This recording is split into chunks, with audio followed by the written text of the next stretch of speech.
Good day, dear children. Hope you all are doing well. So, as we have finished with the first unit, now we are just starting with the second unit. Second unit is fully about humor.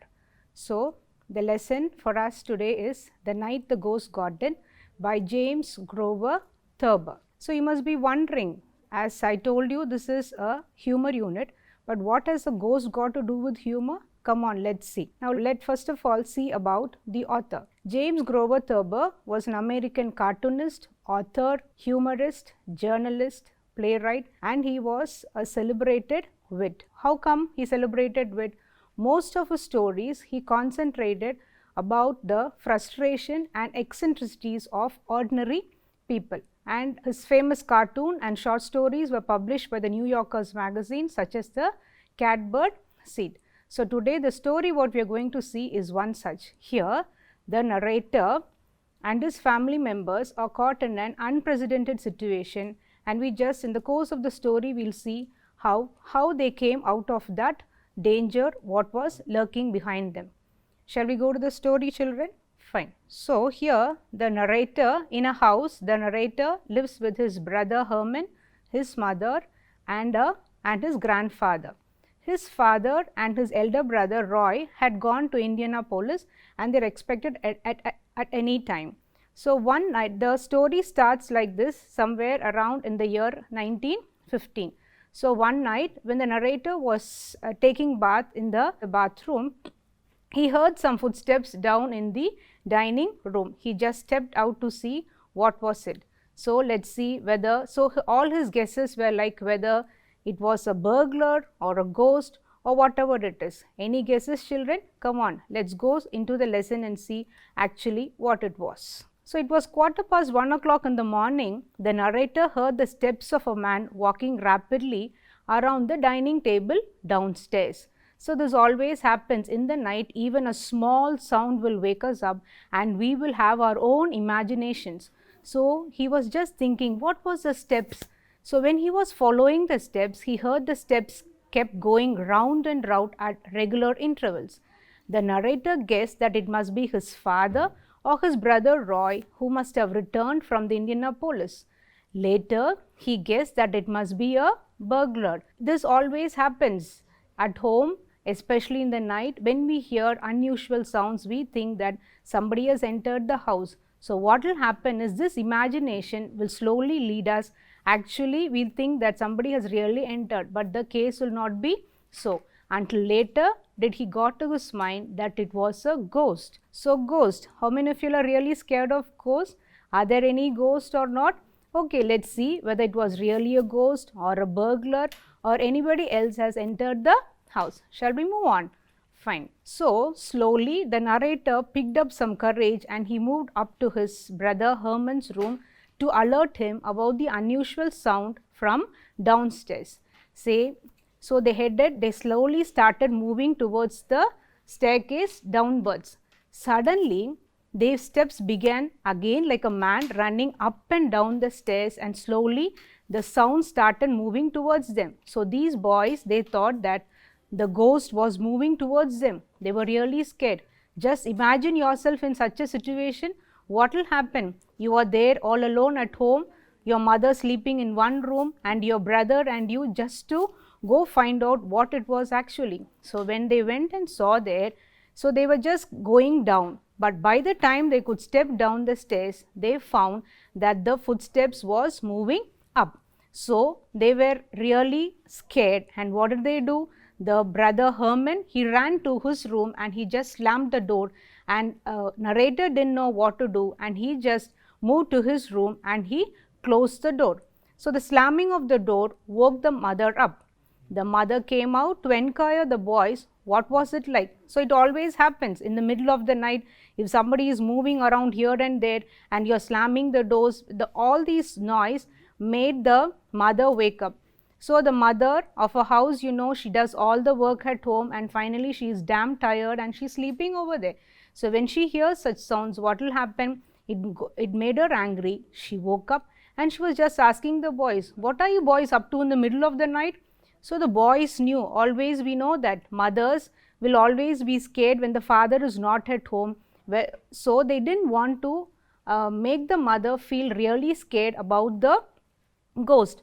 Just to make calm down, they just told her that a burglar has entered the house. So the mother knew a burglar was inside. Now she wanted to alert the neighbors, whether or the police, just to say that a burglar has entered their house.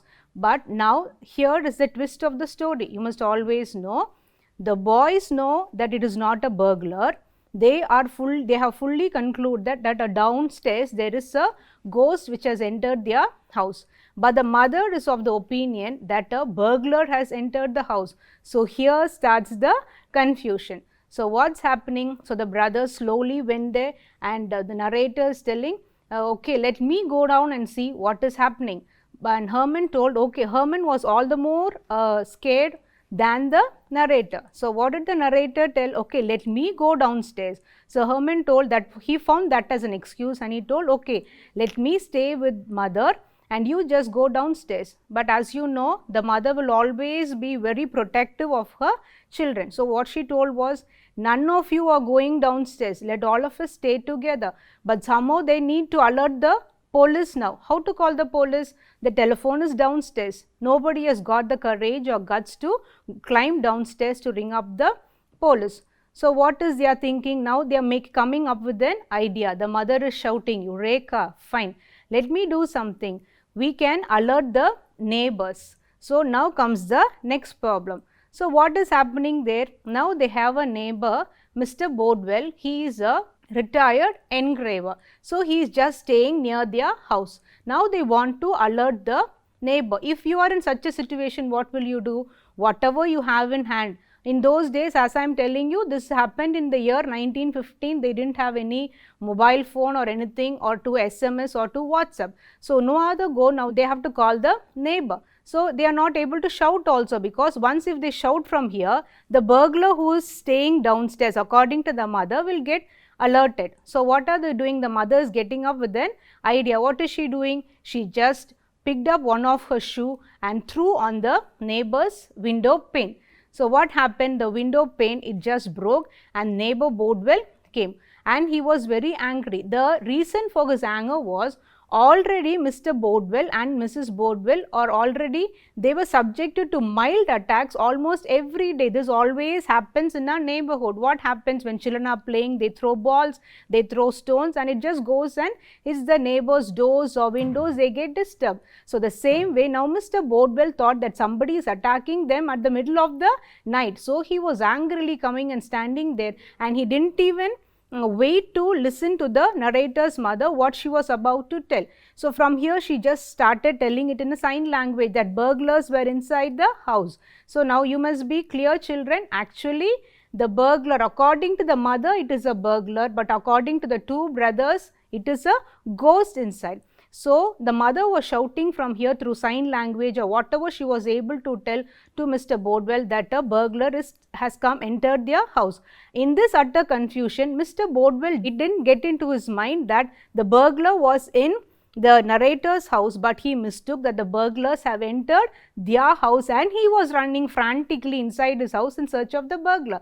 But somehow mother tried to explain that the burglars were not in Mr. Bodwell's house, but the burglar was in their house. So Mr. Bodwell got it, and he somehow came down and he rang up the police and he alerted the police. In a minute time, what happened? The police had come downstairs in a big sedan car. They came in big bikes. You must have seen in the films how the police they just come. Once the alert is given, immediately they come to rescue their citizens. So once they came down, now the door is locked from inside. Now who is going to open the door? Nobody is so courageous to step down to go open the door. So the police were standing outside and they were shouting, come on, please open the door. We are cops here to help you. But nobody was courageous enough to go down the stairs to open the door. So what happened? The cops, as usual, what did they do? They, with their full force, they broke their glass window and they threw the door of the house open, and they just stepped inside. And you know very well, now the police have come inside in search of a burglar. Again and again, my dear children, you must be very clear. Only according to the mother and Mr. Bodwell, a burglar has entered, but actually it is a ghost according to the narrator and his brother Herman. So, as the story goes by, we will know whether it was a burglar or the ghost. So, all of us very well know, once the police have entered, what did they do? They started frantically searching for the burglar. So, what happened? They turned the house topsy-turvy, they opened the drawers, they pulled the windows, they pulled the beds, they tore the clothes. Wherever possible they were searching, they were just pulling the suitcase and boxes from the shelves, and the total house was in a disaster. So, what was the result? Did they get the burglar?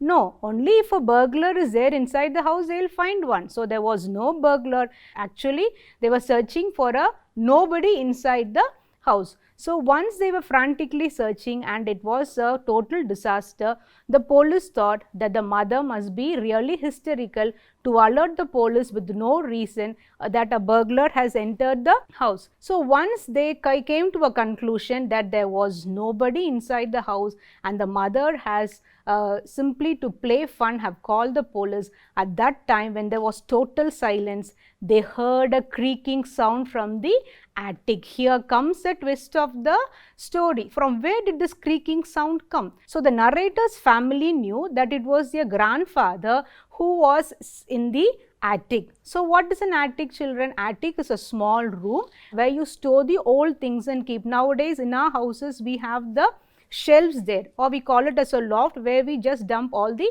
old things. Here it was the attic. So, there was an old grandfather who was lying there in the bed. So, this creaking sound had come from the grandfather who was turning in the bed slightly. So, before the narrator could alert the police that it was their grandfather who was in the attic, what happened? The 6 or 7 cops just sprang up to the attic to find from where the sound was coming. So, what happened was, now the grandfather was half asleep. As already I just told you in the beginning of the story, it was 1:15, 1 o'clock, somewhere in the midnight. So, what happened? The grandfather was fast asleep and he imagined that General Meade's men has entered. Now, who is this General Meade? He was an army general who served in the American Civil War. So, now the grandfather imagined that these people were General Meade's men, the cops were General Meade's men who have entered their house as deserters. Now, who are deserters? Deserters are people who quit the army without the permission of their higher official.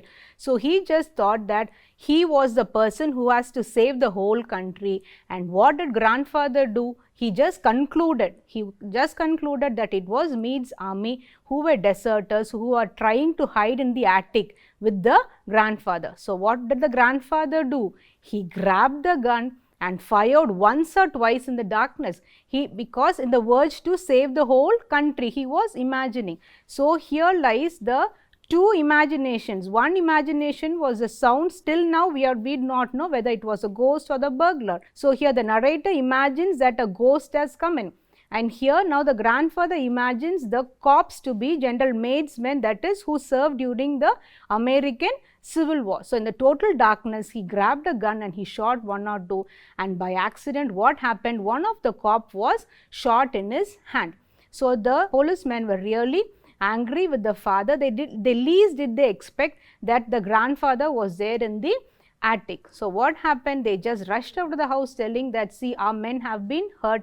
And now did the narrator try to explain that how the grandfather had mistook the policemen to be General Meade's men, and he apologized for the gunshot. Now, the cops were in a position to leave the house, but they were very reluctant to go. Why were the cops reluctant to leave the house? Because actually they came in here to catch a burglar. But what happened? There was no burglar. They were not able to spot the burglar. Were there a real burglar? Yes, still the suspense in the story continues. So, what happens? The people are just leaving outside. Now comes the actual climax of the story. So, the actual climax of the story lies in the last paragraph of the lesson. Any guesses, dear children? Okay, let's just see.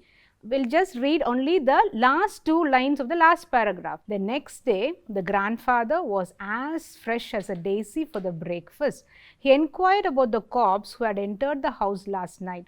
So what had actually happened was, the grandfather, when he woke up in the middle of the night, he imagined the corpse to be men from the maid's army. But actually he knew that it was the corpse. It was his imagination. Now the narrator and Herman were totally confused. What was grandfather up to? So he had imagined them to be deserters and he had shot 1 or 2 gunshots also. And now in the last line, the narrator has kept the actual twist of the story. So what was that? The grandfather was just telling, none of you bothered to leave a bottle of water beside my bed. Do you ever realize what it cost for a thirsty man to look for water in the dining room last night? So can you all guess, children? Actually, last night it was the grandfather who had stepped inside the dining room to fetch a bottle of water. So what had happened? They had forgotten to leave a bottle of water near the bed. It is a usual habit at our homes. When we go to sleep at night, what do? We have a bottle of water until we get thirsty or something. At times it happens. So we'll be so lazy to get up and go drink water or to quench our thirst. We won't move. So as we are lying down, we just want to have a sip from a water bottle. So it is a usual habit at home. Don't you all do that? So if at all, if you don't do that, always try to do it, because it is a good habit to have a bottle of water beside us. In case if you really feel thirsty at home, it is good to get up, sit down, take a sip and lie down. So, and especially for our elders at home. So what happened was, usually it was Herman or the narrator or the mother who would leave a bottle of water beside the grandfather in case if he feels thirsty at night. So that night they had completely forgotten about it. So what happened? It was the grandfather who just came downstairs near the dining room to fetch a bottle of water. So when grandfather came down to the dining room to take the water bottle, the narrator who was taking a bath just stepped outside and he heard the sound. So he totally imagined that it was a ghost. Now can you all come to a conclusion? Who was there downstairs? It was not the ghost nor the burglar, it was the grandfather. So all these hula luba, that is a word that comes in the story. What is this hula luba? It is a total confusion that has happened. So the grandfather came down, looked for a bottle of water, he turned around the dining table. So all these footsteps, the narrator and Herman who were upstairs, they thought it was a ghost who had entered. We already saw in the first 2 paragraphs of the story that suddenly the footsteps had ceased. Totally, there was total silence. So what had happened here? The grandfather who came to take a bottle of water, he took the bottle, drank the water and he just went to his attic and he slept very peacefully. So now these boys were thinking that it was a ghost who had entered, and what had happened? They were running here and there and they were slamming the door, and it woke up the mother. The mother was totally scared that a burglar has entered. So in her urge to alert the police, what did she do? She threw a shoe on Bodwell's window pane and he had called the cops and the cops had entered. So that is why the cops were reluctant to leave the house without the burglar. So how much ever if they had searched, they wouldn't have found the burglar inside, but because there was no burglar nor the ghost, it was the grandfather. So once again, I will read the last line of the story. None of you bothered to leave a bottle of water beside my bed. Do you ever realize what it cost for a thirsty man to look for water in a dining room last night? So he had the narrator and his brother Herman there. So it was neither the burglar nor the ghost who had entered the narrator's house, but actually it was the grandfather. So as in the beginning of the story I told you, what has comedy or what has wit or what has humor got to do with this unit? Because we were just wondering, the night the ghost got in. So when there is a ghost, there is no chances of humor except for horror. Now I hope, my dear children, you must have understood where the humor part of the story lies here. Now hope, is it clear now for you all? So the total story was totally a imagination of the narrator on one part and the imagination of the grandfather on the other part, which has led to the total confusion of the story. Now, shall we move on to the hard word explanation or the glossary? Come on. Hula balu is the word given there. So, what is the meaning of that? A lot of loud noise made by people who are excited. This already happened there because at one side the narrator was running around here and there to spot out what it was. The other side, Herman was wondering whether it was a burglar or the narrator, and the mother was shouting to find out what had happened, and she had to alert Mr. Bodwell. And the second word is patrolman. Patrolman is none other than a patrolling officer. Here in our country, we call them as police people or cops who just patrol. You must have seen patrolling vehicles coming around the city either in the morning or in the night just to protect the citizens. Then the third word is attic. So, attic is nothing but a space or room inside or partly inside the roof of a building. Then the fourth word is slamming. Slamming must be a new word for us. Slamming is nothing but shutting a door window forcefully and loudly. So, where does this word come in the story? When the narrator and Herman, when they just stepped downstairs to find out what actually the sound, from where did the sound actually come from, they heard the footsteps moving towards them. So, what happened? Just to protect themselves, they just went. Herman went on the left side and inside his room and he slammed the door, and the narrator went to his room on the right side and he slammed the door. So, this slamming is nothing but shutting the door window forcefully and loudly, and now this slamming did awake the mother who was fast asleep. Then the fifth word is gruffly, sadly. Next, we have the word intuitively, without conscious reasoning. So, where does this word come? Actually, the grandfather, as he was fast asleep in the middle of the night, when he heard cops entering inside, he didn't even come to the reality that they were policemen. Instead, he mistook them for general maidsmen. Then whammed, struck something forcefully. When did this action wham arise? What happened was, when the policeman entered the house, there was none to open the door downstairs. So, what happened? They forcefully entered the house. Next, beveled. Beveled is nothing but reduced to a sloping edge. Rending, tearing to pieces. So, what happened? What did they tear?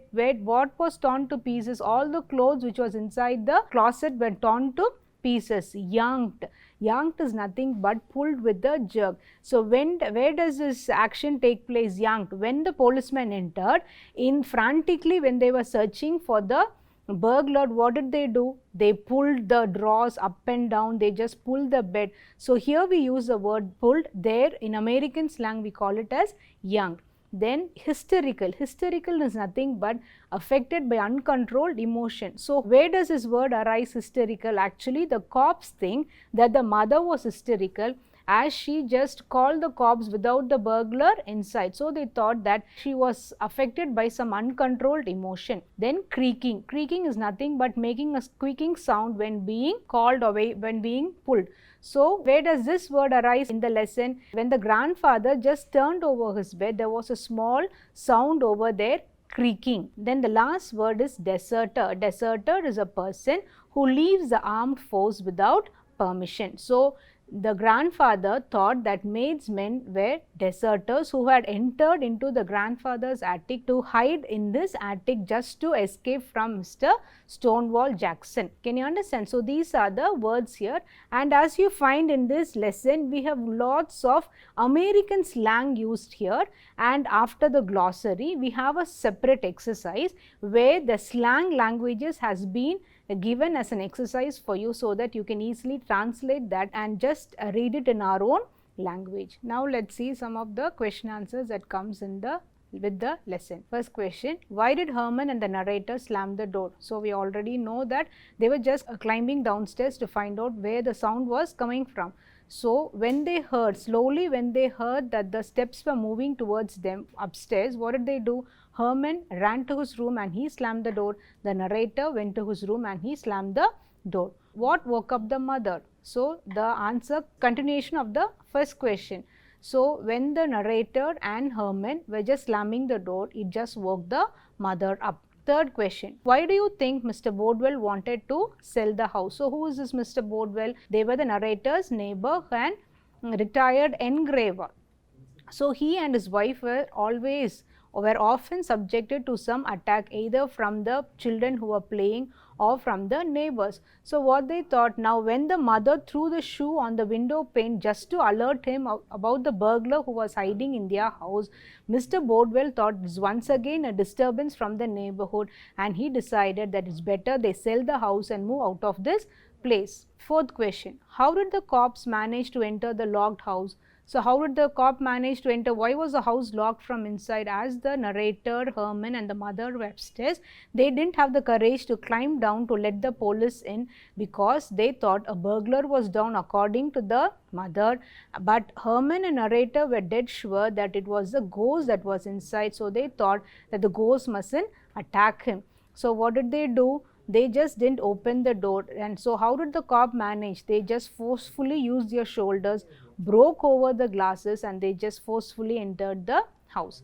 The last one, mention the things the grandfather imagined. So this is a very important part of the story where grandfather imagined that the cops were general maids men who were deserters. So already we have seen that deserters are none other people who have come away from the army without the permission of the higher officials. So the grandfather imagined that they were general maidsmen, that is during the American Civil War. He has gone to that extent, his imagination has led him to that extent. So he thought that general maidsmen had come and hid in the attic. So dear children, hope you all understood the whole story. So you might feel that the second unit lesson is bit long, but though the lesson seems to be long, it has got some humor element in it. And now, as you all know the whole storyline, what has actually happened and how the unwanted imagination led to the total confusion in the story. Now you just go through the lesson, read it again and again. I hope you will understand. And this lesson is a bit special because we have got lots of slang expression here. Slang expression is nothing but a particular expression or words or phrases which are used by a set of people. So in this lesson we have got lots of American slang. Once the lesson is over, after the glossary and question answers, we have got exercises related to the slang expression. Once you keep doing that, I am sure you will understand what those expression means. So dear children, hope you all understood the whole lesson, and let's keep reading it again and again and enjoy the comedy element in the story. Thank you.